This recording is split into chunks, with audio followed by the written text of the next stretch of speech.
Day 140 of daily 5-minute English practice. Today, we will learn and practice these with simple examples and a short story. Let's start. Please speak out loud with me as we practice. 1. Fend off. Phrasal verb fend off means to defend against or repel something persistent or unwelcome. Fend off means to defend against or repel something persistent or unwelcome. The teacher worked tirelessly to fend off criticism of her failed students. The teacher worked tirelessly to fend off criticism of her failed students. Startups often struggle to fend off acquisition offers when they are gaining market traction. Startups often struggle to fend off acquisition offers when they are gaining market traction.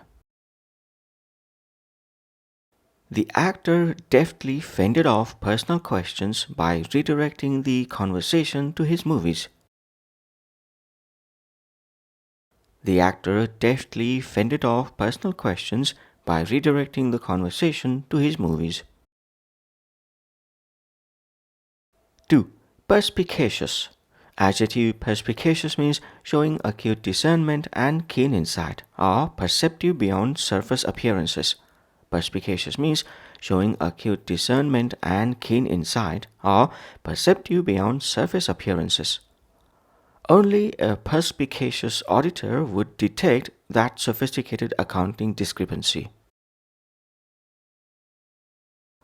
Only a perspicacious auditor would detect that sophisticated accounting discrepancy. Tim's perspicacious critic identified the novel's thematic weaknesses before publication. Tim's perspicacious critique identified the novel's thematic weaknesses before publication.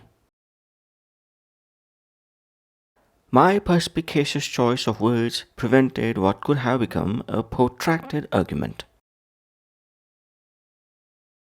My perspicacious choice of words prevented what could have become a protracted argument.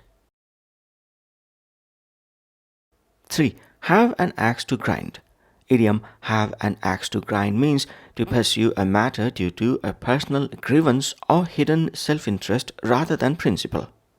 Have an axe to grind means to pursue a matter due to a personal grievance or hidden self-interest rather than principle. Tom pretended to champion transparency, but journalists suspected he merely had an axe to grind. Tom pretended to champion transparency, but journalists suspected he merely had an axe to grind. Approach Zoe's recommendation cautiously. She has an axe to grind with the current management team. Approach Zoe's recommendation cautiously. She has an axe to grind with the current management team.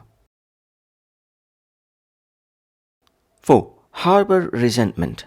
Collocation harbor resentment means to secretly nurse feelings of bitterness or indignation over an extended period. Harbor resentment means to secretly nurse feelings of bitterness or indignation over an extended period.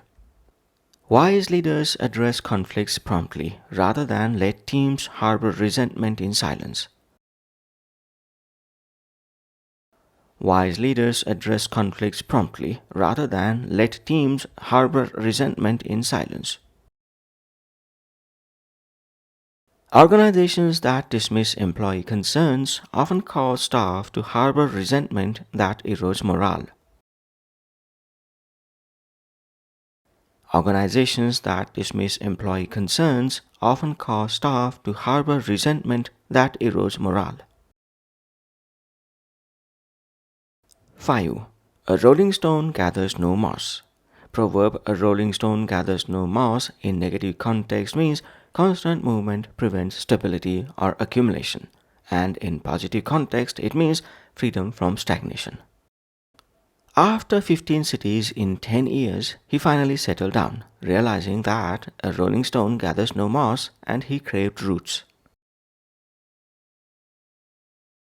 After 15 cities in 10 years, he finally settled down, realizing that a rolling stone gathers no moss and he craved roots.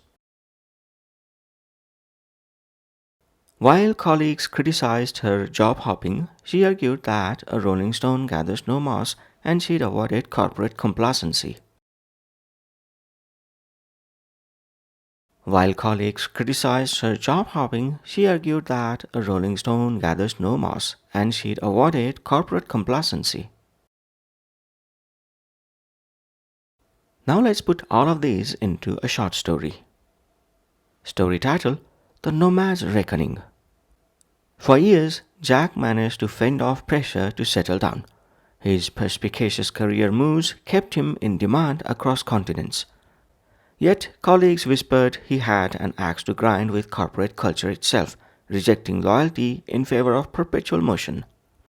His protege Lisa began to harbor resentment when Jack abruptly left projects she'd invested months in.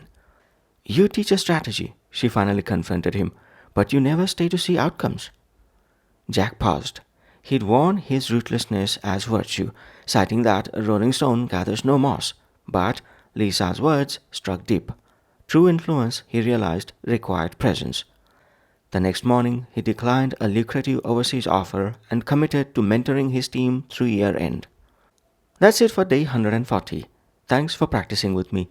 Join me tomorrow for day 141. Bye for now.